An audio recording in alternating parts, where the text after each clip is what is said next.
So hello everyone, আজকে নিয়ে এসেছি ক্লাস 7 এর ইংলিশ প্যারাগ্রাফ মাই ফেভারিট অথর, মানে ইউর ফেভারিট অথর। আনসারে হবে মাই ফেভারিট অথর। তো এটা আমি পড়াইয়া দিয়ে দিব তোমাদের, তোমরা এটা ভালো করে শিখবা।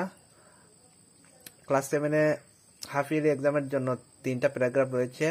একটি হলো ইউর ফেভারিট অথর, 2 নাম্বার হলো ইউর ফেভারিট পারসন, 3 নাম্বার হলো ইউর ফেভারিট প্লেয়ার। তো প্লেয়ার তো বাদ দিলাম, ইউর ফেভারিট অথর আর ইউর ফেভারিট পারসনের জায়গা রবীন্দ্রনাথ ঠাকুর দিতে পারবে তোমরা, রবীন্দ্রনাথ ঠাকুর। আর ইউর ফেভারিট প্লেয়ার যে রয়েছে এখানে তোমরা খেলোয়াড়ের নাম দিতে পারো। তো এটা একটা পড়লে 2টার কাজ হয়ে যাবে, ইউর ফেভারিট পারসনটাও হয়ে যাবে এখানে, ঠিক আছে। তো এটা পরে দিয়ে দিই।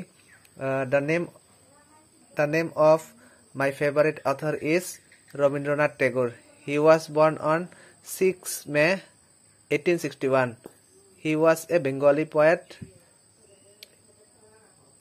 He wrote originally in Bengali and then himself translate his own works into English.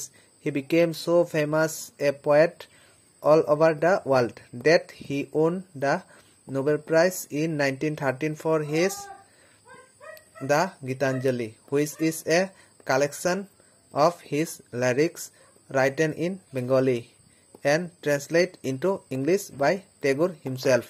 Rabindranath Tagore was a versatile genius. He wrote many poems, dramas, story and short stories. He was also a good painter and musician.